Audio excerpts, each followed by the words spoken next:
La grande question qu'on doit toutes et tous se poser, c'est la suivante. Quelle place avons-nous auprès d'Allah subhanahu wa ta'ala? Qu'est-ce que notre Seigneur, tabaraka wa ta'ala, pense de nous? Qu'est-ce que pensent les gens de nous? Est-ce que telle ou telle personne vante nos actions? Ou est-ce que telle ou telle personne nous critique?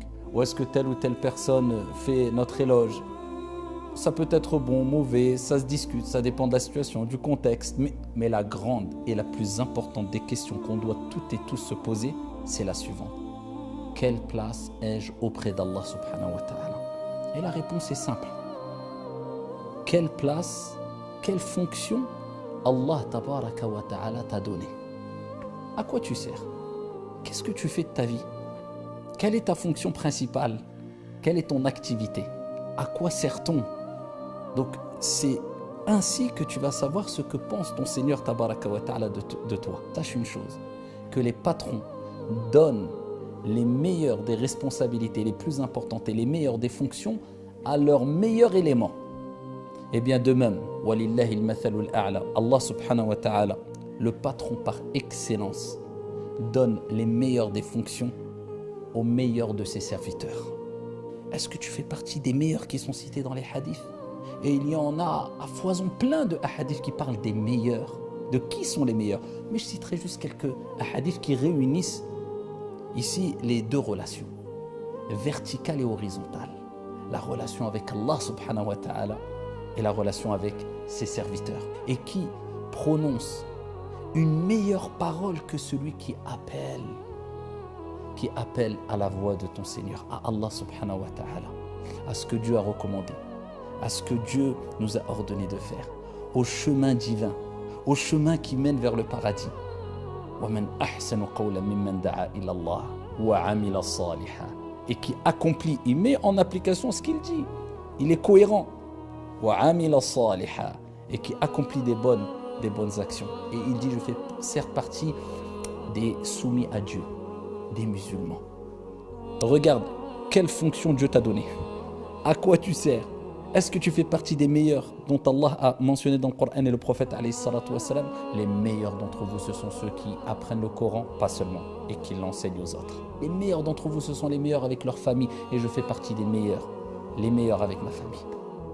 Et il y a plusieurs textes qui nous rappellent qui sont les meilleurs. Lisez ces textes, cherchez à savoir qui sont ces personnes qui sont considérées comme étant les meilleurs. La meilleure des fonctions, l'appel à Allah subhanahu wa ta'ala. Les meilleurs, ceux qui ont le meilleur des comportements. Les meilleurs, ceux qui ont une relation avec le Coran et le Karim, avec la science de manière générale et qui transmettent cette science comme il est demandé, comme Allah l'a décrit dans le Coran lorsqu'il dit « Appelle au sentier de ton Seigneur avec sagesse ». Savoir comment transmettre l'information de la manière et au moment qu'il faut. Avec la bonne parole, la bonne exhortation, avec tact. Placer les mots où il faut. Eh bien, ceux-là sont les meilleurs. Quelquefois, on inverse les rôles. On verra peut-être même une personne qui est considérée comme étant ou faisant partie des meilleurs auprès de Dieu car elle fait des actions aimées énormément par Dieu.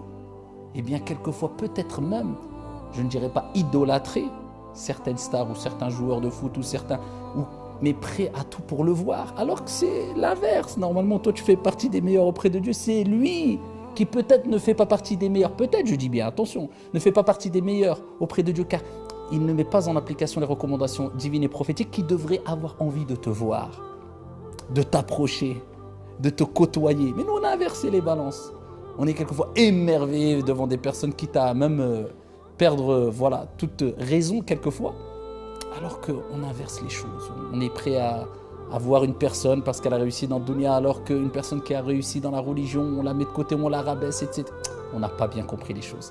Et c'est pour ça qu'Allah dit dans le Coran, il dit, est-ce que vous voulez changer ce qui est meilleur par ce qui est moins bon? Allah nous a donné quelque chose d'énorme, la religion, les moyens pour être les meilleurs auprès de Dieu et on est prêt à échanger cela pour aller vers des choses qui vont faire de nous des gens pas meilleurs auprès de Dieu, mais peut-être encore plus éloignés auprès de Dieu. On va idolâtrer quelquefois des personnes qui sont loin de la religion avec excès. Je parle bien d'excès, je ne parle pas de gens qui vont apprécier, qui vont aimer, mais avec excès. Et par contre, des gens qui sont rapprochés de Dieu, qui sont des élus d'Allah subhanahu wa ta'ala, on va les dénigrer, les rabaisser ou leur donner aucune importance. Les balances se sont inversées.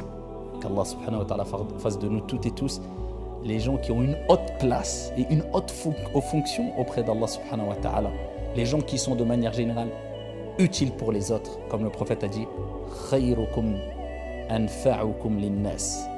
Les meilleurs d'entre vous, ce sont ceux qui sont les plus utiles et profitables pour les autres. Wallahu a'lam, wassalamu alaikum.